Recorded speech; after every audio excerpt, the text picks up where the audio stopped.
मुसलमानों का जो पसमादा, जो पिछड़े दलित मुस्लिम हैं, वो मोटे तौर पर 2010 में उन्होंने नीतीश कुमार के लिए समर्थन दिखाया था।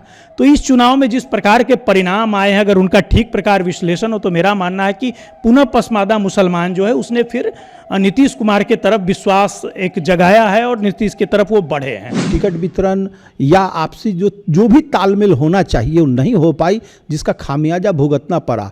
फ्रेंडली फाइट तो मैंने कल भी आपके चैनल पर बोला है कि फ्रेंडली फाइट ने बहुत नुकसान किया है और हम लोग आपस में एकजुट हो ही नहीं पाए। तो 90 में मजाक ही नहीं उड़ाते थे, हम लोगों के पास कुछ था नहीं। तो वो समय चक्र परिवर्तनशील है, वही चक्र परिवर्तन होके अभी हम लोग अर्श पे हैं और जो मजाक उड़ाया करते थे वो फर्श पे हैं। सवर्ण जो है वो यहाँ का बहुत ही दोहरा चरित्र वाला है। तो दोहरा चरित्र इसलिए मैं कह रहा हूँ कि उसके अंदर कुछ और बात होती है, उसमें मैं भी अपने को शामिल करता हूँ, लेकिन ऊपर से वो सेकुलर दिखाने का अपना प्रयास करता है।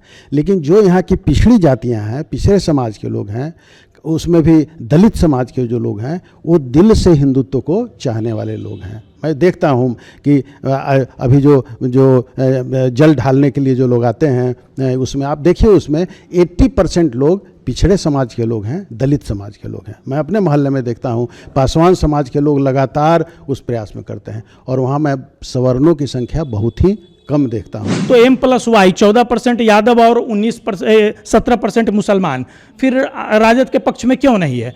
जो 7% मत का कहते हैं कि वो एक छत्र मालिक है मुकेश सहनी, 7% निषाद बिंद केवट करके, वो तो 0 सीटें लाए हैं। कांग्रेस के जो भी है, या कांग्रेस तो एक तरह से बिहार में 2090 के बाद से ही विराम की स्थिति में चली गई। प्रयोग सारा इस कदर हुआ कि कांग्रेस 2010 में तो अकेले लड़के 4 सीट लाई और 2025 में साथ रह के 7 दल के साथ मिलके हम 6 सीट किसी तरह 200-100 वोट से जीत रहे हैं। तो ये प्रयोग ने काफ़ी नुकसान किया।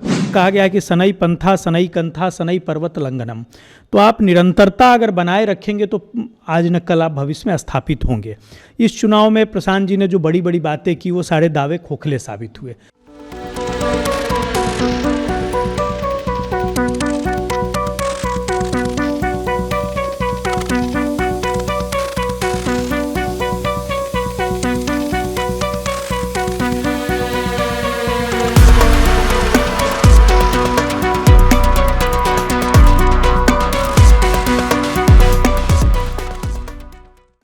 नमस्कार, फर्स्ट लुक बिहार में मैं निशा श्री आप तमाम दर्शकों का स्वागत करती हूं, जहां हम देखते हैं खबरें जो जानना ज़रूरी है। और आज एक चर्चा, एक समीक्षा बैठक करना बहुत ज़रूरी है, क्योंकि अगर हम अपने देश के लोकतंत्र पर भरोसा करते हैं, लोकतंत्र का जो है वो डंका बजाते हैं पूरी दुनिया में, तो लोकतंत्र का एक अहम हिस्सा होता है कि इसमें विपक्ष भी जो है वो मजबूती से खड़ा रहे। कल जब मतदान के जो गणना हुई और उसके बाद जो परिणाम आए, ठीक है, एक पार्टी की जीत हुई, बहुत अमूलचूल जो है वो सीटों के साथ वो जो है वो जीत करके सामने आई है। लेकिन इसके बाद एक प्रश्न जो है वो जितने राजनीतिक विश्लेषक हैं, बड़ी बड़ी पार्टियों के जो राजनेता हैं, वरिष्ठ नेता हैं, उनके तरफ से ये मुद्दा ज़रूर आया कि विपक्ष को मजबूत होना चाहिए, क्योंकि ये एक चिंता का विषय है कि इतना ज़्यादा कमज़ोर कैसे पड़ गई विपक्ष। तो इसी सिलसिले में आज हमने एक पूरी समीक्षा बैठक यहाँ पे बुलाई है हमारे स्टूडियो में। हमारे साथ उपस्थित हैं अमीय भूषण जी, जो कि पत्रकार हैं और लेखक हैं। साथ में हैं मुकेश त्रिपाठी जी, जो कि कांग्रेस के वरिष्ठ नेता हैं। साथ में हैं अमिताभ जी, जो कि भाजपा के वरिष्ठ नेता हैं। और प्रोफेसर अरुण कुमार सिंह, जो हमारे राजनीतिक विश्लेषक हैं। और हमारे वरिष्ठ पत्रकार रविंद्र कुमार सिंह जी। सबसे पहले अमीय भूषण जी से ही चर्चा की आज शुरुआत करते हैं और सबसे पहले उन्हीं से जानने का प्रयास करते हैं कि ये जो परिस्थिति आ गई है, ऐसी परिस्थिति का आप क्या कारण मानते हैं और उसको कैसे सुधारा जा सकता है? और चुनाव के जो परिणाम आए हैं उसके संदर्भ में अगर ये बात है तो वास्तव में ये चुनाव परिणाम मुझे लगता है कि सभी को, चाहे वो राजनीतिक विश्लेषक हों अथवा राजनीतिक पंडित हों या दल विशेष के हों, सबको इस परिणाम ने चौंकाया है। मैं इन अगर कारणों पर विचार करता हूँ तो मेरी दृष्टि में इसके 9 प्रमुख कारण निकल कर के सामने आते हैं। पहला कारण है कि मजबूत नेतृत्व, मोदी जी और नीतीश जी। दूसरा कारण है कि चुनाव मतदाता सूची दूसरा प्रमुख कारण है। करीब 45 लाख लोगों के नाम हटाए गए हैं।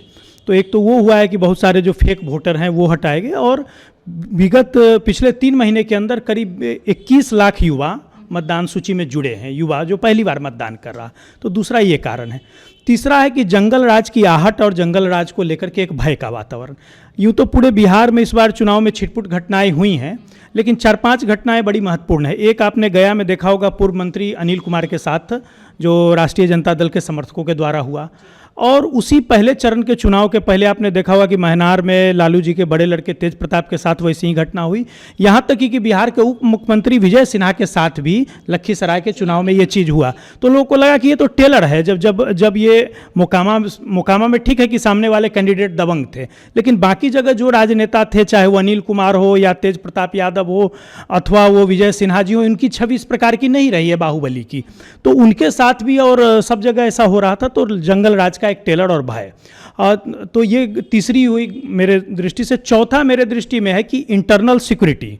जैसे पहले चरण के चुनाव के पहले ऐसी आरजेडी समर्थकों के द्वारा जो घटना हुई वो, वैसे ही दूसरे चरण के ठीक पहले जो दिल्ली में जो बम विस्फोट हुए, दिल्ली दहल उठा, तो इंटरनल सिक्योरिटी भी लोगों को लगा कि भाई जंगल राज के साथ साथ हमको आंतरिक सुरक्षा के दृष्टि से भी कौन पार्टी के राज में मिल सकता है, ये कारण। अब अगले कारण की बात आए तो अगला कारण क्या है कि मतलब जो हमारी सांस्कृतिक पहचान है उस पर चोट। तो पहले चरण के पहले राहुल जी ने छठ पे बोला, और दूसरे चरण के पहले कांग्रेस के प्रदेश अध्यक्ष राजेश राम जी का जो सीट औरंगाबाद का कुटुंबा है, वहाँ पर उन्होंने फिर ऐसी ही एक बात बोली। वो सामाजिक विद्वेष बढ़ाने वाली बात थी। उसमें उन्होंने कहा कि 10% सवर्णों ने इस देश की सेना, इस देश के ब्यूरोक्रेसी, इस देश के न्यायपालिका और कॉरपोरेट उद्योग व्यापार सबों पर कब्जा करके रखा है। तो इससे दलित तो उनके पक्ष में लामबंद नहीं हुए, लेकिन सवर्ण जिसकी संभावना थी कि कांग्रेस के साथ उसका एक तबका जा सकता है, वो वहाँ से छटक गया। तो ये हुआ। इसके बाद अगर अगली बात करें तो अगला मेरे दृष्टि में जो पॉइंट है वो है आपको खासकर जो सामाजिक मतलब सामाजिक सोशल सिक्योरिटी वाली जो स्कीम्स हैं मोदी सरकार की और नीतीश सरकार की, जिसकी चर्चा और भी पैनलिस्ट करेंगे और बाकी जगह भी आपने सुना होगा, वो एक महत्वपूर्ण विषय है। अगले बिंदु पर आते हैं तो एक चीज़ कई लोग कह रहे हैं कि ये चुनाव जो है वो 2010 की पुनरावृत्ति है। तो 2010 के समय आपने एक घटना देखा होगा कि उस समय भाजपा की एक बैठक हुई, नरेंद्र मोदी जी और नीतीश जी ने उनका भोजन कैंसिल किया था, जो भोज था। वो क्यों हुआ? तो लोग कहते हैं सीधा इक्वेशन की M+Y मुस्लिम और यादव जो है वो कांग्रेस के, ये आरजेडी के मतदाता है, महागठबंधन के मतदाता। लेकिन ऐसा नहीं है। मुसलमानों का जो पसमादा, जो पिछड़े दलित मुस्लिम हैं, वो मोटे तौर पर 2010 में उन्होंने नीतीश कुमार के लिए समर्थन दिखाया था। तो इस चुनाव में जिस प्रकार के परिणाम आए हैं, अगर उनका ठीक प्रकार विश्लेषण हो तो मेरा मानना है कि पुनः पसमादा मुसलमान जो है उसने फिर नीतीश कुमार के तरफ विश्वास एक जगाया है और नीतीश की तरफ वो बढ़े हैं। और अंतिम कारण है कि मैं मानता हूं कि इस चुनाव में, जैसे अभी लोग कहते हैं कि मतलब अभी कई पत्रकारों को हमने देखा, पैनलिस्टों को देखा कि वो कहते हैं कि देश के इस राज्य से लोग आए और कई महीने रुके और उन्होंने भाजपा की जीत सुनिश्चित कर दी। तो गत लोकसभा चुनाव के कई ऐसे उदाहरण है कि उत्तर प्रदेश, राजस्थान और बंगाल, इन 3 राज्यों को लेकर भाजपा बहुत आशान्वित थी, और क्योंकि 19 के चुनाव में भाजपा को यहाँ उसके मतलब अपेक्षा से कहीं अधिक समर्थन मिला। तो जो व्यक्ति अपने राज्य में, अपने गृह प्रदेश में सीटें नहीं जिता सकता है, वो बिहार में क्या जिताएंगे? मेरा मानना है कि वो एक प्रकार से चुनावी पिकनिक पर लोग आए थे। आप देखिए कि ये मुजफ्फरपुर जो है उत्तर बिहार का RSS का हेडक्वार्टर है, और आप मुजफ्फरपुर और इसके आसपास की सीटों को देखें तो करीब आधी सीटें ऐसी हैं जहां भारतीय जनता पार्टी का कोई पोलिंग बूथ एजेंट नहीं था। 1/4 घर ऐसे हैं मुजफ्फरपुर और इसके सराउंडिंग जहां घरों में पर्चे नहीं गए। नहीं तो पहले क्या होता था कि भाजपा के अलावा राष्ट्रीय स्वयंसेवक संघ परिवार का, राष्ट्रीय स्वयंसेवक संघ, विद्यार्थी परिषद, विहिप जैसे मास संगठन भी मतदाता जागरण, लोक जागरण के नाम से अभियान चलाते थे। तो मेरा मानना है कि ये जो प्रचार को लेकर के कह रहे हैं कि इन्होंने आके जिता दी, ये प्रभारी थे, वो इंचार्ज थे, ये मसला नहीं है। मसला ये कि अगर इस प्रकार की बातें करें तब तो M+Y 14% यादव और 17% मुसलमान फिर राजद के पक्ष में क्यों नहीं है? जो 7% मत का कहते हैं कि वो एक छत्र मालिक है मुकेश सहनी, 7% निषाद बिंद केवट करके, वो तो 0 सीटें लाए हैं। तो मेरा मानना है कि अंतिम मेरा जो 9वां बिंदु है वो है कि ये अगर बिहार की विजय हुई है तो इसके पीछे जीविका दीदियों का मसला है। अब आप देखिए जीविका की संख्या की बात करें तो 1,35,00,000 जीविका दीदियां आपसे 3 महीने पहले तक थी। विगत 3 महीने में 10,000 की जो स्कीम आई, तो इसके लिए उन्होंने कुछ क्राइटेरिया बनाए थे, मैं उस पर नहीं जाऊँगा, लेकिन उस क्राइटेरिया को फुलफिल करते हुए, और उसमें था कि ये क्राइटेरिया ये था कि जीविका समिति में आपको शामिल होना है। तो करीब 20 लाख महिलाएं बिहार में शामिल हुई है। अभी जीविका दीदियों की संख्या क्या है? 1 करोड़ आपको 55 लाख ये संख्या है, और करीब करीब 70,000 उनकी समितियां हैं बिहार भर में। हर 11 महिलाओं पर औसतन एक समिति है, एक जीविका समिति है, और हर ऐसी 20 समितियों पर उनका एक आपको ये ग्राम समिति या नगर समिति है, और ऐसे 20 से 50 समितियों के मैंने ये के ऊपर एक संकुल है।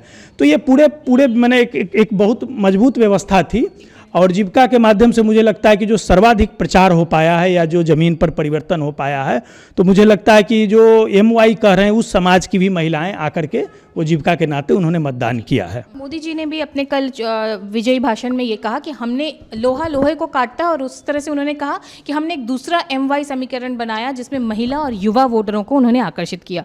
ठीक है, ये तो जीत की बात हो गई। मुकेश त्रिपाठी जी, आपके पास बढ़ते हैं, और आपने आज अपने फेसबुक पोस्ट पे भी लिखा है कि कांग्रेस को किन बातों पे ध्यान देना चाहिए। क्या लगता है, ये तो जीत की बात हो गई, हारने का जो कारण है उस पर आपके जैसे वरिष्ठ नेताओं पे ध्यान दे रहे हैं नए कार्यकर्ता? देखिए, मैं मानता हूं कि हार हुई है, उसमें काफ़ी कमियां और गलतियां की गई है महागठबंधन के नेतृत्व के द्वारा। जब विगत 3-4 माह पूर्व जिस तरह से बिहार में अपराध चरम पर था और लग रहा था कि ये सत्ता विरोधी लहर है, नीतीश जी का जो अवस्था देखा जाता था कहीं कहीं मंच पर उनकी शारीरिक, तो एक था कि अब वो स्वस्थ नहीं है, और ऊपर से बिहार में अपराध चरम पर और भ्रष्टाचार का जो तांडव मचाए हुए सरकारी कार्यालयों में लोगों में जितना आक्रोश था, उस दरमियान बिहार सरकार ने, नीतीश जी ने और ये केंद्र की भाजपा सरकार ने जो भी लाभकारी योजना शुरू की, अब वो तो विस्तृत है, सब लोग जानते ही हैं उस पर कि कितने हैं। जो संविदा कर्मी थे उनका मानदेय में वृद्धि, जीविका के में 10-10 हज़ार रुपया देना, फ्री बिजली, जो भी मुफ्त की योजना या कल्याणकारी योजना आप जो कहिए, उसमें उन्होंने जो बढ़ोतरी की, तो एक सत्ता विरोधी लहर को उन्होंने अपने रोकने का प्रयास किया। ऊपर से हम लोग के महागठबंधन में एक अच्छी शुरुआत हो रही थी। वोट अधिकार यात्रा के तहत हम लोग के जो भी 7 दल थे उनमें आपसी तालमेल था, लेकिन वोट अधिकार यात्रा के तहत या वो जो मुद्दे हैं वो जनता को बहुत टच नहीं कर पाया। ये वोट चोरी, SIR का मुद्दा, मैं मानता हूँ कि ये जो हमारा वोट बैंक है या ये बिहार के जो नागरिक थे उनको बहुत प्रभावित नहीं कर पाया। एक वर्ग विशेष के लिए जरूर ये इशू रहा कि मेरी वोट चोरी हो रही है, मेरी वोट, इसलिए कि माननीय गृह मंत्री जी बार बार कहते थे कि हम घुसपैठिया को भगा देंगे, घुसपैठिया को भगा देंगे, घुसपैठिया को भगा देंगे। तो एक वर्ग विशेष को डर होने लगता था कि घुसपैठिया के नाम पर हमारे साथ ये हमारे वोट के अधिकार पर, या ये जो गाँव के जो पिछड़े वर्ग है उनमें भी था एक कि उस नाम पर हमारा वोट काटा जा सकता है वो जीतने के लिए। लेकिन वो बिहार में प्रभाव नहीं पड़ पाया कि चूंकि बहुत लोगों का वोट कटा नहीं। जो भी हैं, जो सक्रिय हैं, गांव में है, BLO कोई भी होता है तो लोकल ही होता है, वो मास्टर है, आंगनवाड़ी की सेविका है, यही सब है। तो किसी का वोट कटा नहीं तो वो बहुत प्रभाव नहीं छोड़ पाया। और उस दरमियान में जो 16-17 दिन की यात्रा चली, उस दरमियान में मैं मानता हूँ कि ये महागठबंधन के नेतृत्व रोजगार पर, जो सबसे बड़ी समस्या युवाओं के लिए है, इतनी बड़ी आबादी है और युवा हमारे यहाँ इतने बेरोजगार हैं, कोई रोजगार का साधन ही नहीं, कोई उद्योग धंधे हैं ही नहीं।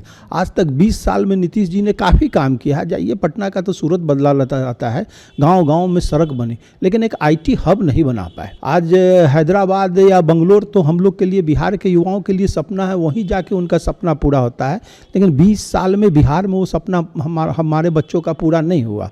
आज भी कोई उम्मीद भी नहीं आने वाले 10 साल में हमारे बच्चे यहाँ IT हब बनेगा और वापस लौट के आएंगे जो बंगलोर, पुणे, हैदराबाद में है। बावजूद वो उनका परफॉर्मेंस तो अच्छा रहा ना। आपने जैसे फेसबुक में भी लिखा है कि अब EVM पे अब चोट करना या SIR के ऊपर चोट करने से अच्छा है कि ग्राउंड लेवल वर्क हो। तो ग्राउंड लेवल वर्क में आपका लगता है कि कार्यकर्ता कमजोर रहेगी? हाँ, मैं तो पहले ही कह रहा हूँ ना, मेरा नेतृत्व नहीं कह पाया, ये भ्रष्टाचार के मुद्दे को सही ढंग से नहीं उठाया जिस तरह से सरकारी कार्यालय में है, या जो रोजगार और पलायन के मुद्दे को हम जनता के बीच में सही ढंग से नहीं ले पाए। हमारी ही योजना जो थी, माई बहन योजना या अन्य जो भी योजना थी, उसको नीतीश जी ने इम्प्लीमेंट कर लिया पहले ही, तो हम अपना बता नहीं पाए सही से कि हम आपको इतना देंगे, हम उनसे ज़्यादा दे रहेंगे, ये हम मतदाताओं को, खास करके महिला वर्ग को विश्वास नहीं दिल पा पाए। और रहा कि कोऑर्डिनेशन की निहात कमी रही। वोट अधिकार यात्रा के तहत 17-18 दिन तक लोग उसमें इन्वॉल्व रह गए, उसके बाद फिर तेजस्वी जी अपने यात्रा पर निकल गए, और ये जो टिकट वितरण या आपसी जो भी तालमेल होना चाहिए वो नहीं हो पाई, जिसका खामियाजा भुगतना पड़ा। फ्रेंडली फाइट तो मैंने कल भी आपके चैनल पर बोला है कि फ्रेंडली फाइट ने बहुत नुकसान किया है और हम लोग आपस में एकजुट हो ही नहीं पाए। न हमारा प्रदेश नेतृत्व प्रदेश स्तर पर था और न जिला स्तर पर और न विधानसभा स्तर पर तो कोई कोऑर्डिनेशन ही नहीं थी। जो भी जिस दल के उम्मीदवार थे वो अपने स्तर से चुनाव लड़ रहे थे।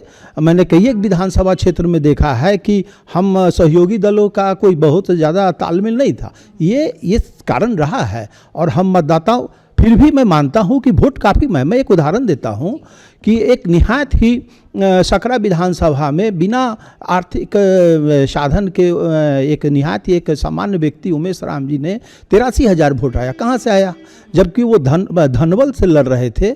जो उनके विरोधी प्रत्याशी थे जो विजित भी हुए वो धनबल वाले थे, तो उनसे लड़ते हुए वो 83,000 वोट ला रहे हैं। अभी आप बगल में कांटी में देखिएगा तो इजराइल मंसूरी जी 91,000 वोट ला रहे हैं। कहीं कहीं 95,000 1 लाख मत आया है हारने के बाद भी। 95,000 96,000 मत ला रहे हैं हम, तो मत तो आया है लेकिन हम अपने मतों में और बढ़ोतरी नहीं कर पाए। हो सकता है कि हम युवा और महिलाओं को आकर्षित नहीं कर पाए। कमियां बहुत रही है, ये समीक्षा की चीज़ है। मंथन हर दल को करना का जो भी कोऑर्डिनेशन कमेटी है, जिला में भी है कोऑर्डिनेशन कमेटी, प्रदेश स्तर पर भी है ये महागठबंधन का, उनको आपस में बैठ के इस पर मंथन करना होगा। अमिताभ जी भाजपा से हैं, सबसे पहले तो आपको बहुत बहुत बधाई। और प्रधानमंत्री के शब्दों में कहें तो बिहार में तो इस बार जो एनडीए है उसने गर्दा उड़ा दिया है। तो आपने उस वक्त से देखा है बीजेपी को जिस वक्त बीजेपी स्ट्रगल करती थी और विपक्ष मजाक उड़ाया करता था, और आज जब इस तरह का बहुमत आता है तो उस जर्नी को अगर आप हमारे सामने। सर्वप्रथम फर्स्ट लुक बिहार के दर्शकों को मेरा नमस्कार। आपके चैनल के माध्यम से जीते हुए सभी उम्मीदवारों को हार्दिक बधाई मैं देता हूं। साथ ही बिहार की महान जनता को भी बधाई देता हूं कि उन्होंने हम लोगों पे विश्वास किया और लैंडस्लाइड विक्ट्री हम लोगों को दी।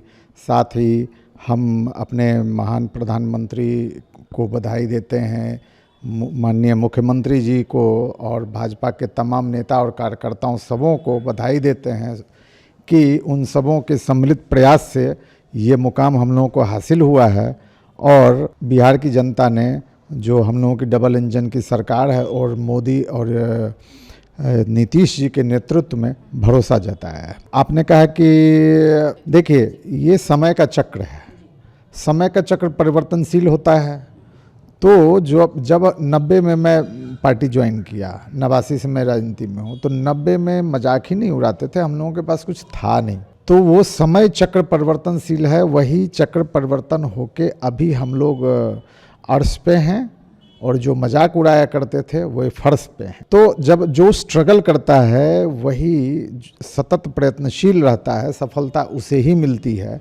आज हम लोग इतने सालों से जनता की सेवा के लिए प्रयत्नशील रहे, कार्यरत रहे, अपने कार्यकर्ताओं के बीच में, जनता के बीच में काम करते रहे। आज उसी का परिणाम है कि 20 साल से बिहार में और केंद्र में 11 साल से अवस्थित हैं और डबल इंजन की सरकार भी इतने सालों से बिहार में चल रही है और बिहार विकास के नए आयाम को लिख रहा है। आगे बढ़ते हैं, हमारे राजनीतिक विश्लेषक प्रोफेसर अरुण कुमार सिंह के पास बढ़ते हैं और उनसे जानने का प्रयास करते हैं, क्योंकि वो शुरू से कह रहे थे कि इस बार जो है वो क्या रुख है मतदाताओं का, वो इतने श्योर कैसे थे इन सारे मामलों को, और क्या लगता है, क्योंकि आपने भी ये चिंता जताई थी कि विपक्ष को इतना कमज़ोर नहीं होना चाहिए लोकतंत्र में, तो विपक्ष कैसे कम बैक कर? नहीं, मैं तो शुरू से कह रहा था कि ये विक्ट्री जो होगी वो मेरा अपना आकलन था कि 168 सीट एनडीए को आएगा।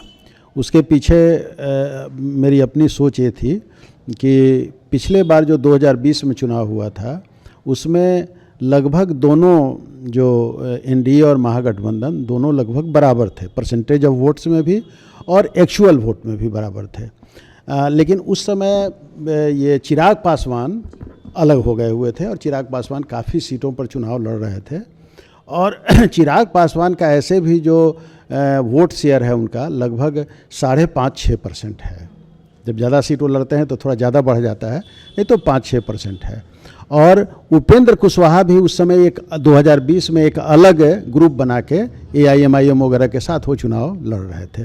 तो एक तरह से एनडीए से दो अलग थे और एक एनडीए के साथ था जिसका कि 1.5% के करीब में है, जो इनका ये जो मुकेश सहनी का जो पार्टी है वो साथ थी। तो मैं सीधे अंदाज़ा लगा रहा था कि इससे लगभग 7-8% वोट एनडीए का इजाफा होने जा रहा है।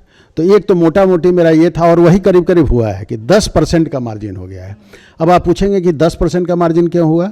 10% का मार्जिन इसलिए हुआ है कि ये जो पूरे हिंदुस्तान में जितने भी राज्य अभी हैं, उन सब लोगों ने एक नई वोटरों को लुभाने के लिए एक नया तरीका अपनाया है फ्री बीज का, कि यानी उनको जो है सो कैश में कुछ हेल्प करना, वृद्धावस्था पेंशन को बढ़ाना, या फिर जो है वो ये विधवा पेंशन बढ़ाना।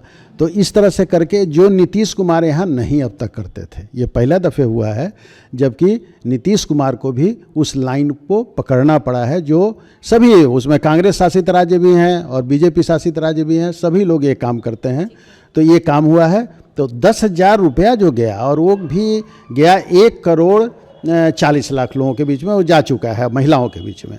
तो उसका एक बहुत व्यापक प्रभाव था, और जिन लोगों को नहीं भी मिला था उन लोगों से जब बात हम लोगों की होती थी तो वो लोग भी निश्चिंत थे कि नहीं, हमारा भी पैसा एक समय पर आ जाएगा। और फिर 2 लाख देने की बात भी थी कि 2 लाख इसके बाद अगर अच्छा करेंगे तो इंटरप्रेन्योरशिप के लिए उनको 2 लाख रुपये तब का मदद मिलेगा। तो एक मैसेज था।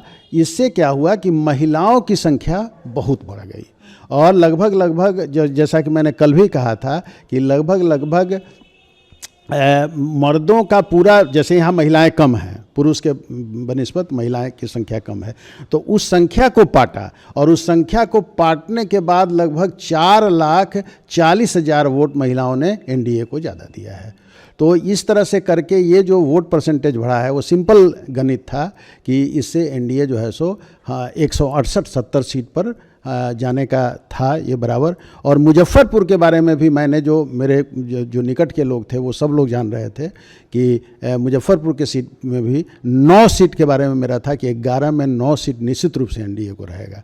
तो वहाँ पर भी करीब करीब मेरा सक्सेस हुआ है। आगे बढ़ते हैं हमारे वरिष्ठ पत्रकार रविंद्र कुमार सिंह के पास, और उनसे ये जानना चाहेंगे कि पक्ष के बारे में तो सबने बातें कह दी, हम चाहेंगे कि आप विपक्ष के बारे में बताएं कि उनकी क्या क्या गलतियां रह गईं, क्या क्या गलतियां उनको सुधारने की ज़रूरत है, ताकि अगले चुनाव में एटलीस्ट ये वाली स्थिति ना हो कि अब उनके कार्यकर्ता मन मन में बात कर रहे हैं कि हम इस्तीफा देके अब घर में बैठ जाएंगे। जी, आप इस चुनाव में देखा होगा कि किस तरह से एनडीए के कार्यकर्ता, एनडीए के सारे नेता, यहाँ से लेकर के राष्ट्रीय स्तर के नेता लगातार क्षेत्र में रहे हैं, और क्षेत्र में चुनाव के समय ही नहीं रहे हैं, लगातार चुनाव के बाद भी एनडीए खास करके जो बीजेपी और जदयू के लोग हैं वो क्षेत्र में लगातार बने रहते हैं, कोई ना कोई कार्यक्रम के माध्यम से लोगों के बीच रहते हैं।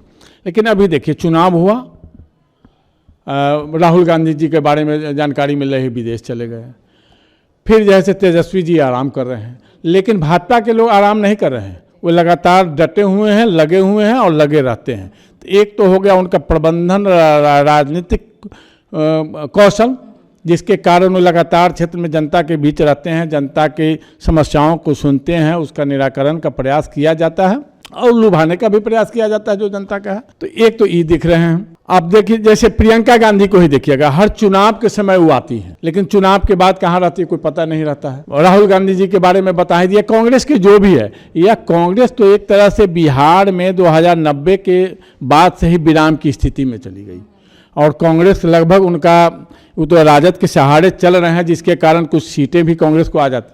लेकिन अगर राजद से अलग कांग्रेस लड़े तो कांग्रेस की जो स्थिति है, कांग्रेस के जो कार्यकर्ता धरातल, कहीं भी उनका संगठन न कांग्रेस का मजबूत है और न धरातल पर राजद का ही संगठन मजबूत है, जिसका कारण है कि उन लोगों को यह भुगतना पड़ता है।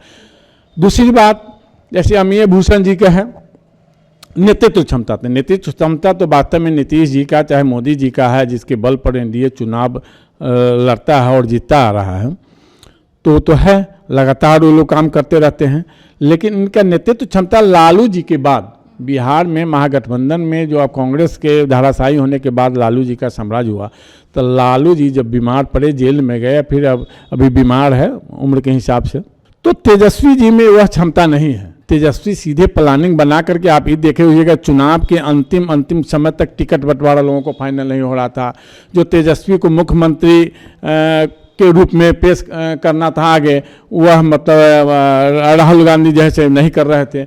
अंत में अंततोगत्वा किए, जब तक कि सारा टिकट उकट बंटवारा हो गया, कुछ सीट पर ऐसा हुआ जो दोनों मिल करके चुनाव लड़े हैं। तो इस सब बहुत सारा कारण है जिसके कारण महागठबंधन कमज़ोर हुआ है। नहीं तो वोट बैंक का बात जो बता रहे हैं, तो वोट बैंक पिछला बार जो पिछले चुनाव में लगभग 37% था महागठबंधन का, इस चुनाव में भी 37% रहा है, लेकिन एनडीए का बढ़ा है। एनडीए का लगभग 8% के आसपास मतलब उसका जो वोट प्रतिशत बढ़ा है। और दूसरी बात यह है जो जीविका के सहारे जो लोक लुभावन पॉलिसी है, जो लोगों को सहयोग करने का है, पैसा 10,000 रुपया है, चाहे और भी स्कीम है, 1100 पेंशन की बात है, बिजली फ्री की बात है, 125 यूनिट, इस सब का प्रभाव पड़ा है, जिसके कारण यह परिणाम हुआ। नहीं तो महागठबंधन का वोट बैंक कम गया है, ऐसा नहीं है, वोट बैंक उसका अभी बरकरार है। वापस चलते हैं अमीय भूषण जी के पास और उनसे जानते हैं, एक पार्टी का चर्चा करना यहाँ बहुत ज़रूरी है क्योंकि बिहार जो है वो राजनीतिक रूप से बहुत ही सशक्त माना जाता है। राजनीतिक मुद्दों पर आप बड़े मुखर होकर के कहते हैं। जनसुराज 3 साल से दावा कर रही थी और चुनाव मतगणना के दिन तक दावा कर रही थी। अगर पत्रकारों के माध्यम से उनके जो कर्ता धर्ता हैं प्रशांत किशोर, उनको संदेश दिया जाता था कि ग्राउंड रियलिटी कुछ अलग है, तो उसको मानने से इनकार करते थे और अंत में ज़ीरो। क्या करना चाहिए बिहार की राजनीति में अपनी पैठ जमाने? देखिए, कोई भी दल हो, चाहे आप यात्रा देखिए राम मनोहर लोहिया जी और उनसे जुड़े लोगों की समाजवादी धारा की देखें, या फिर भारतीय जनसंघ डॉक्टर मुखर्जी और पंडित दीनदयाल उपाध्याय से लेकर के जनसंघ होते भारतीय जनता पार्टी तक की, या फिर राष्ट्रीय कांग्रेस की देखिए या लालू जी की, तो किसी को भी संघर्ष करके ही तो निरंतरता जो है वो कहा गया है कि सनई पंथा सनई कंथा सनई पर्वत लंघनम। तो आप निरंतरता अगर बनाए रखेंगे तो आज न कल आप भविष्य में स्थापित होंगे। इस चुनाव में प्रशांत जी ने जो बड़ी बड़ी बातें की वो सारे दावे खोखले साबित हुए। मुझे लगता है कि इतना महंगा चुनाव लड़ करके और इतनी बड़ी असफलता किसी ने प्राप्त नहीं की। यहाँ प्रोफेसर डॉक्टर अरुण कुमार हैं, वो शुरुआत से प्रशांत जी के अभियान से बहुत ही गहरे तौर पर जुड़े रहे और उन चीज़ों से अवगत रहे। तो मेरा कहना है कि जो व्यक्ति पिछले 2 वर्ष से अभियान चला रहा था, संगठन चलाया और 243 विधानसभा में प्रत्याशी दिया, जिसने करीब करीब 300 करोड़ रुपए खर्च किया और जमा 1 सीट भी नहीं आई। लेकिन दूसरा एक पक्ष है कि उनके कुछ प्रत्याशियों ने, करीब करीब आधे दर्जन प्रत्याशियों ने अच्छा मत लाया है। इसमें चनपटिया में मनीष कश्यप, जिसके नाते भारतीय जनता पार्टी के प्रत्याशी उमाशंकर सिंह वहाँ हारे। अब मनीष कश्यप को 37,000 प्लस वोट मिले हैं। ऐसे ही जब आप जाएंगे जोकीहाट अररिया में, तो तस्लीमुद्दीन पूर्व मंत्री थे, उनके लड़के सरफराज का 34,000 मत आया है। इसी प्रकार केसी सिन्हा पटना में जो कुम्हरार की सीट है, अथवा आर के मिश्रा जो CISF के DG थे, IPS अधिकारी, दरभंगा नगर से लड़े। ऐसे ही मुजफ्फरपुर का ही देख ले डॉक्टर AK दास। तो ऐसे 4-5 प्रत्याशी और भी हैं जिन्होंने 10,000 12,000 के आसपास मत लाया है। तो मुझे लगता है कि वो कंटिन्यू करेंगे तो फ्यूचर उनका ब्राइट है। और नहीं अगर वो, चूँकि देखिए राजनीति क्या है, राजनीति सीखने की चीज़ है, समझने की चीज़ है। और बिहार का क्या है कि बिहार का आम लोग भी राजनीतिक रूप से बहुत ही परिपक्व है। इसलिए कोई भी पैनलिस्ट कहें या कोई बड़े पत्रकार या कोई बड़े पॉलिटिशियन, किसी को बिहार के बारे में आकलन नहीं हो सकता है, क्योंकि बिहार का औसत आदमी राजनीति को लेकर के और गणित को लेकर के बहुत गहरी समझ रखता है, क्योंकि ये आर्यभट्ट की भी भूमि है और ये कौटिल्य चाणक्य की भी भूमि है। दूसरा, मैंने जो 9 मुद्दे बताए उसमें मैंने 8 की ही बात की। एक अंतिम 9वां मुद्दा रह गया था, वो रहा कि महागठबंधन में पूरे चुनाव आपसी खींचतान काफ़ी ज़्यादा था। करीब 1 दर्जन सीटें ऐसी रही जिस पर महागठबंधन के 2-2 प्रत्याशी रहे हैं। तो ये भी एक प्रमुख कारण रहा। उसके बजाय एनडीए में देखिए कि आपस का कोऑर्डिनेशन बहुत बेहतर रहा और समय रहते उनकी सूची वगैरह भी आ गई। जी, आपने एक श्लोक का उदाहरण दिया इस सिलसिले में कि स्नेह पंथा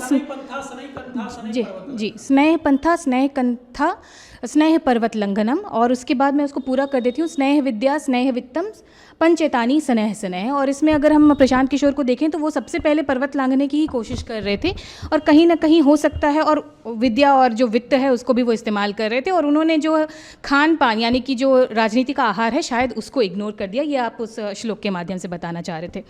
मुकेश त्रिपाठी जी, आपके पास में बढ़ते हैं। और ये सारी बातें हुई, ये तो प्रशांत किशोर की बात। प्रशांत किशोर जो है वो अगर उनकी आइडियोलॉजी को देखें तो वो कांग्रेस के भी विरोध में थे, बीजेपी के विरोध में भी थे, और एनडीए यानी कि नीतीश कुमार की पार्टी के भी विरोध में थे।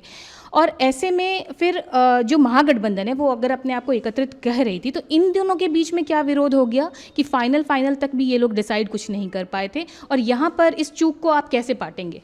देखिए, प्रशांत किशोर जी का तो मैं भी सुनता हूँ, काफ़ी अच्छा उनके पास एक विज़न है, काफ़ी अच्छा रोड मैप भी था, और उनकी जो भी प्रखरता है कई एक बिहार के जो मूल मुद्दे हैं, जो समस्याएं हैं, उसके प्रति जो उनके पास विचार है और जिस प्रखरता के साथ उन्होंने रखा है, मैं उनका कायल हूँ।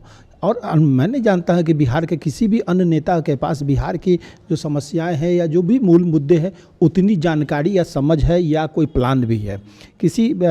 मुझे स्वीकार करने में कोई हर्ज नहीं हो, महागठबंधन हो चाहे एनडीए के किसी भी नेता के पास कोई प्लानिंग नहीं है, रोड विजन कुछ है ही नहीं। नीतीश जी के पास ये जब शुरू के दिनों में 2005 के वर्षों में अवश्य एक विजन था, और उस विजन के तहत बिहार के विकास के लिए उन्होंने कार्य भी किया है। लेकिन आज के दिन में न महागठबंधन और न एनडीए के किसी भी नेता, लेकिन प्रशांत जी के पास था। अब प्रशांत जी सफल नहीं हो पाए, अभी मित्र अमीय जी ने कहा है। और महागठबंधन में तो मैं कल से ही स्वीकार कर रहा हूँ, आपस में एक आरोप महागठबंधन पे लग रहा था कि महागठबंधन के लोग पॉलिटिकल टूरिज्म में इंटरेस्ट लगा रहे हैं, उनको बाकी पॉलिटिक्स में इंटरेस्ट नहीं है ग्राउंड लेवल, बस जब चुनाव का समय आता है तो टूरिज्म के नज़रिए से। ये मुझे स्वीकार करने में कोई हर्ज नहीं है कि हमारी पार्टी चाहती थी कि हमारा विस्तार हो, अपनी ताकत का प्रदर्शन करे, और चाहे जैसे भी हो हम अपना शक्ति प्रदर्शन करें। और राजद चाहती थी कि हमको मेरा जो है ताकत कम हो और ये कांग्रेस उतनी मजबूत नहीं हो पाए, क्योंकि वो देखता है कि हमारे ही सहारे कांग्रेस रहे। और राजद के नेताओं ने मुकेश सहनी जी को बढ़ावा दिया था बीच में, जिसके कारण काफ़ी मनमुटाव चला, और बीच में तो फिर राजद और मुकेश सहनी जी भी लड़ लिए। किसी में एक माले को छोड़ दीजिए और वामपंथियों के ने अपना संयमता बरता, भले ही माले के विधायक के प्रति काफ़ी जनता में आक्रोश था, वो हार गए हैं, अलग बात है, लेकिन माले और वामपंथियों ने बहुत ज़्यादा इस टिकट वितरण या सीट शेयरिंग में बहुत आपस में लड़ाई नहीं दिखलाई।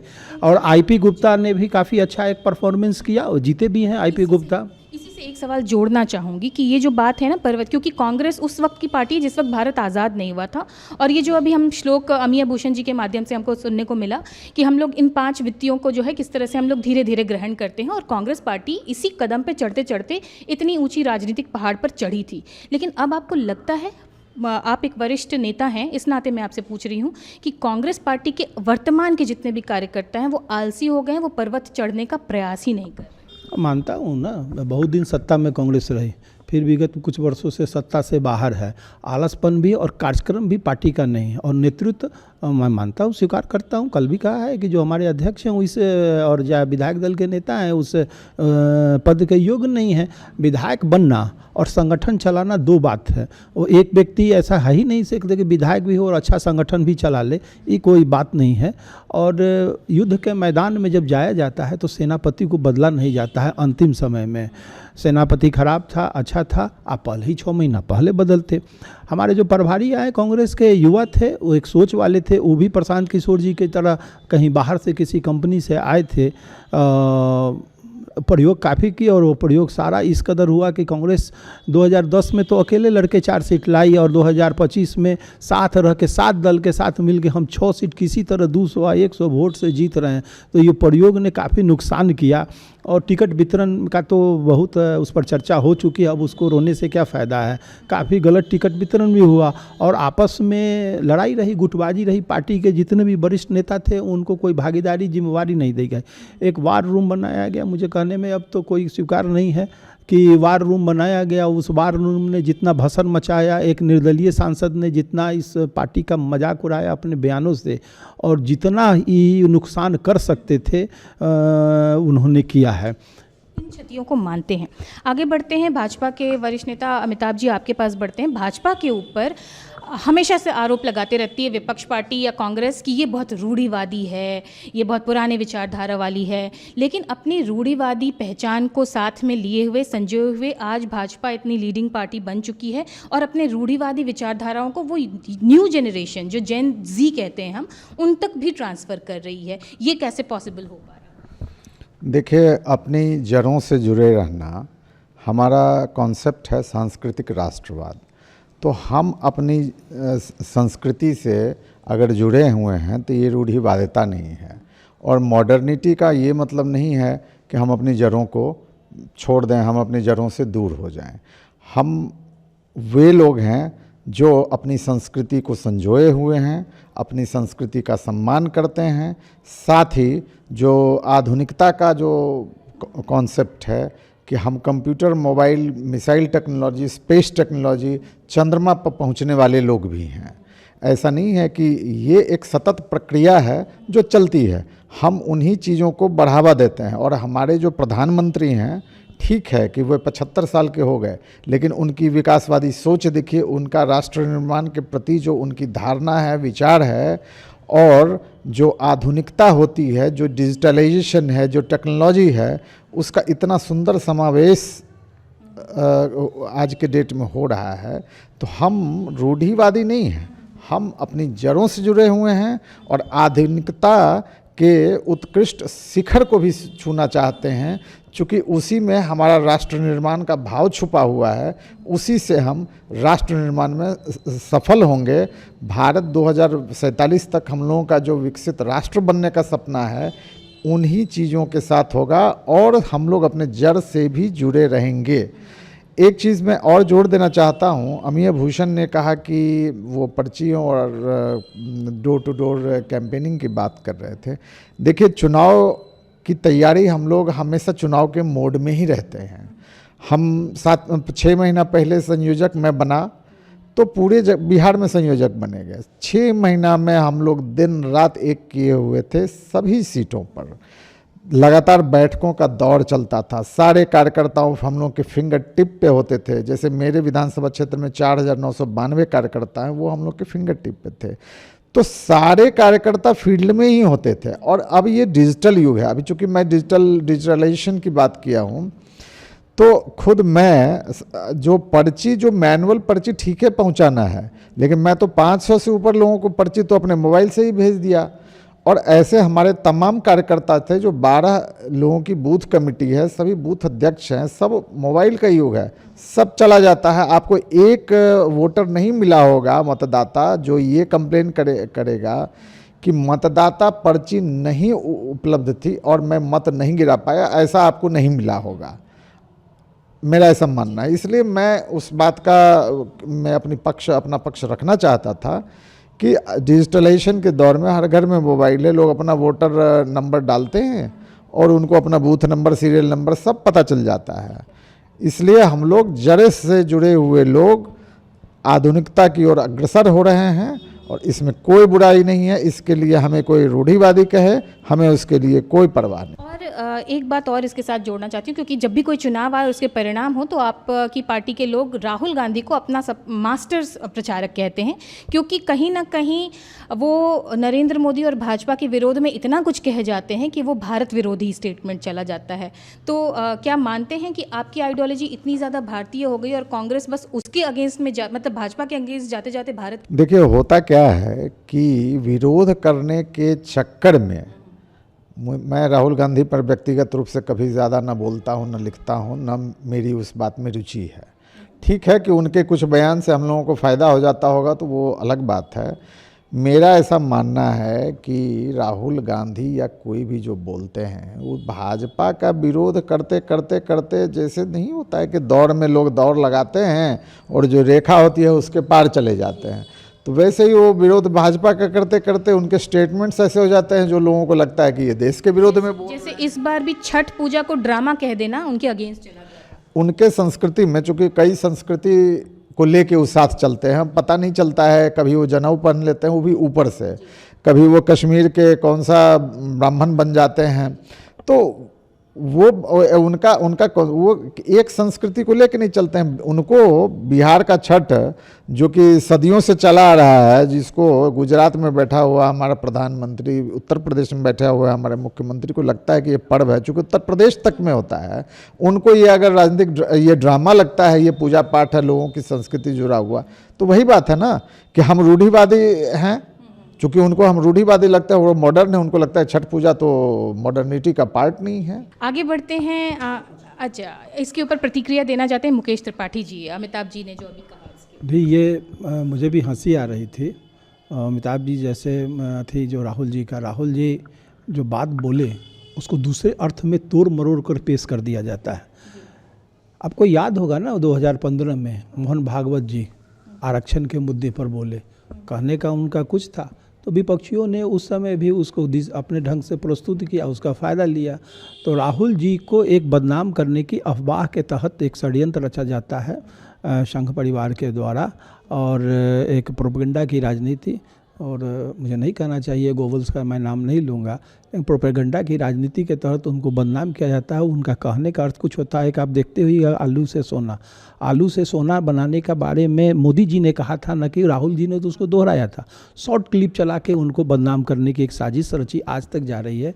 तो राहुल जी ने छठ के बारे में ये नहीं कहा था कि छठ का मजाक नहीं उड़ा था, उन्होंने कहा था कि छठ पर भी ये मोदी जी कुछ भी ना कुछ कर सकते हैं वोट लेने के लिए, तो मोदी जी वोट लेने के लिए कुछ भी कर सकते हैं, ये उनका कहने का अर्थ था। और लोगों ने, ये भाजपा और उससे जुड़े हुए संगठनों ने उसको राहुल जी को बदनाम और छठी मैया का मजाक का बना के, तो ये प्रोपेगेंडा की राजनीति है और मैं इसमें विश्वास नहीं। राहुल जी देशभक्त हैं तो शहीद परिवार के हैं ना। नैरेशन जो है वो अब पॉलिटिक्स और इंटरनेशनल वॉरफेयर का एक हिस्सा बन गया है, इसको अब हम नकार नहीं सकते हैं। तो अब नैरेशन की लड़ाई आपको लड़नी पड़ेगी, इसकी सफाई आप देकर के बच सकते हैं, लेकिन अल्टीमेटली ये सस्टेन कर जाता है और भाजपा इस बार नैरेशन की लड़ाई में जीतती हुई दिखाई दी है हमें। प्रोफेसर अरुण कुमार सिंह, हम आपके पास बढ़ते हैं और आपसे जानना चाहेंगे, जितनी बातें अभी हुई है इन सारी बातों का एक विश्लेषण करके आप बताएं कि इसमें होना क्या चाहिए था, आगे विपक्ष को मजबूत होने के लिए क्या क्या करना चाहिए, और जन स्वराज की भी चर्चा मैं इसमें जोड़ी, क्योंकि जन स्वराज जितना दावा कर रही थी वो पूरी तरह से वो धाराशायी हो गई। देखिए, जन स्वराज के बारे में मैं शुरू से कह रहा था कि जन स्वराज को एक भी सीट नहीं आएगी, और जन स्वराज के बारे में ये भी मैं कह रहा था कि वो 5% से नीचे उसका वोट शेयर रहेगा, और आप लोग उसको मानने के लिए तैयार नहीं थे। रविंद्र बाबू भी उसको कभी नहीं मानते थे। इसके कारण हैं, कोई मैं ऐसे नहीं बोलता हूँ, 40 वर्षों का अपना एक अनुभव है, उसके आधार पर मैं बोल रहा था कि देखिए, वहाँ जो लोग जन स्वराज में जो लोग आए हुए थे वो सब टिकटार्थी थे। सिर्फ ये विधानसभा के ही नहीं थे, वो लोकसभा वाले भी थे, वो मुखिया के चुनाव वाले भी थे, और अभी भी हैं लोग। अभी जिनको मुखिया का चुनाव लड़ना है वो फिर जन स्वराज में सटे रहेंगे, सरपंच का चुनाव लड़ना है, जिला परिषद का चुनाव लड़ना है। तो इस तरह से टिकटार्थी थे, और जन स्वराज ने कभी भी अपना सांगठनिक ढांचा को दुरुस्त करने का प्रयास नहीं किया। सब एडहॉक हुआ, और उसमें जो उनके आईपैक के लोग, यानी जो पेड लोग थे, उन्हीं पर प्रशांत किशोर का विश्वास था। जो सिविलियंस जो लोग जुड़े उनसे, उन पर उनका कभी विश्वास रहा नहीं, और आज भी विश्वास नहीं है। और जब तक वो अपने जो लोग, जो सामान्य जनता है जो उनके साथ जुड़ना चाहता है, जब तक उस पर वो विश्वास नहीं करेंगे, तब तक उनकी जन स्वराज कभी भी यहाँ बिहार में अच्छा नहीं कर सकती है। ये जन स्वराज की बात हुई।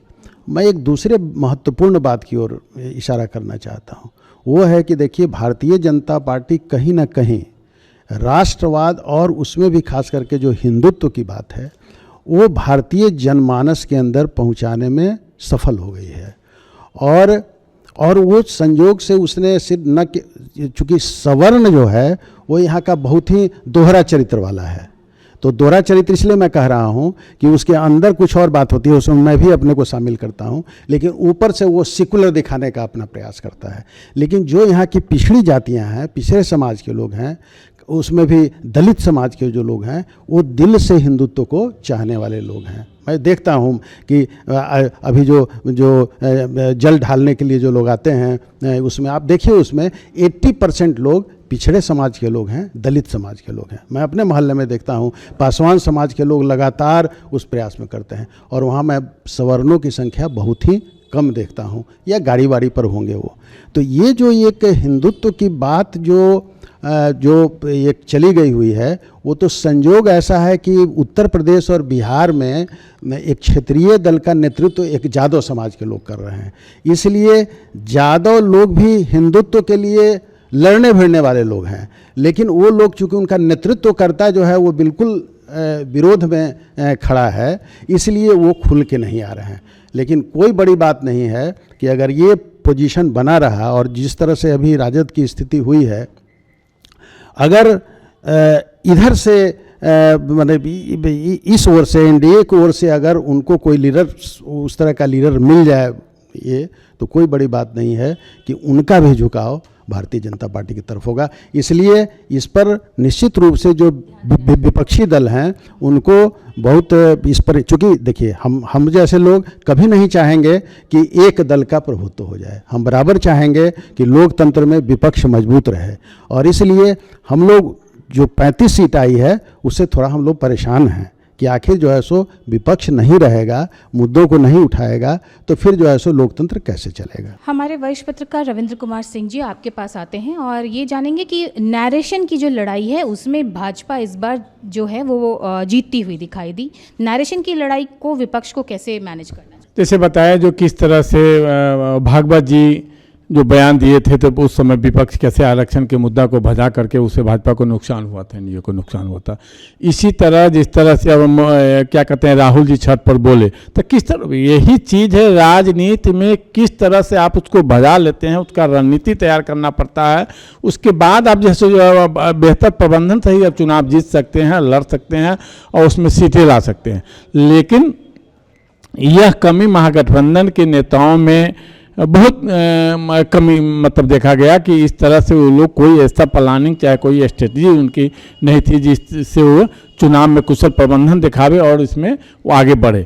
अब जहाँ तक महागठबंधन की बात है, फिर हम कहते हैं महागठबंधन के जो भी हैं, या राजद हो या कांग्रेस, उनका संगठन बिल्कुल एक तरह से ध्वस्त, संगठन नाम का उसका चीज़ नहीं है। अगर संगठन वो मजबूत नहीं करते हैं तो उस स्थिति में हो सकता है कि अगले चुनाव तक वो और उनकी स्थिति बहुत खराब दयनीय हो जाए अगर संगठन को मजबूत नहीं कर पाएंगे। जन स्वराज की बात है, जन स्वराज की बात ठीक है, लोगों ने बताया कि उनका जो आईपैक है, प्रोफेसर साहब बताया जो आईपैक पीपैक क्या है, उनका जो पे स्टाफ जो है, पे स्टाफ उनको एक तरह से तो ढांचा तैयार भी किया, लेकिन ढांचा पैसे के बल पर तैयार किया है। जो बातें आ रही है लोगों से पैसा लेकर के, पूंजीपतियों को लेकर के, चाहे वो जमीन कारोबार हो, शराब कारोबारी हो, जो है उन लोगों का ढांचा तैयार कर दिया है। जो रिटायर है, जो जिनको कहीं कोई पूछ नहीं है और पैसे वाले हैं, उन लोगों को तैयार कर दिया है। कोई सक्रिय चाहे इस तरह के लोग उनके कार्यकर्ता तैयार नहीं है, सिर्फ टिकटार्थी को तैयार किया गया और उससे वो लोग पैसे वसूले, जिसके कारण यह दुर्दशा जन स्वराज की है। अगर जन स्वराज इस पर सचेत नहीं हुआ, वो धरातल पर आकर के मतलब लोगों के बीच नहीं गया, उनकी जन समस्याओं को नहीं जाना, जो असलियत उनके पास समस्या क्या है और उसकी लड़ाई नहीं लड़ा, तो जन स्वराज आगे नहीं बढ़ पाएगा। अगर जन स्वराज अगर इसमें संभल गया तो जन स्वराज तीसरे विकल्प के रूप में आ भी सकता है। तो ये आज की पूरी तमाम बातें हैं जो चर्चा में निकल कर आई हैं और इस बात को अब हम यहीं पर कंक्लूड करेंगे। आगे भी इस सिलसिले में और भी चर्चाएं आती रहेंगी, लेकिन आज के लिए बस इतना है। और इसमें जो एक श्लोक हमारा निकल के आया जो हमारी भारतीय संस्कृति की पहचान है, जिसमें कि अमिय भूषण जी ने बताया कि किस तरह से स्नेह पंथा स्नेह कंथा स्नेह पर्वत लंघनम स्नेह विद्या स्नेह वित्तम पंचतानी स्नेह स्नेह। इसका अर्थ मैं आपको बता दूं कि हमें धीरे धीरे कपड़े पहनने चाहिए, धीरे धीरे भोजन करना चाहिए और धीरे धीरे पर्वत को लांघना चाहिए। उसके बाद धीरे धीरे विद्या ग्रहण करनी चाहिए और तब धीरे धीरे धन को संचित करना चाहिए। ये मूलतः तो विद्यार्थियों के लिए है, लेकिन जैसा कि हम कहते हैं कि हम सभी विद्यार्थी हैं और राजनीति में जो लोग आते हैं वो भी राजनीति के विद्यार्थी हैं। तो अगर इस पद्धति को वो अगर अपनाएंगे तो शायद राजनीति में वो अपनी एक अच्छी पहचान और मजबूत समझदारी निकाल पाएंगे। तो इन तमाम जानकारियों को हमारे साथ साझा करने के लिए जितने भी यहाँ पे हमारे मेहमान मौजूद हैं उनको बहुत बहुत धन्यवाद। और इसी के साथ इस कार्यक्रम को यहीं पर हम कंक्लूड करते हैं। आप बने रहिएगा हमारे साथ। आप देख रहे थे फर्स्ट लुक बिहार। धन्यवाद।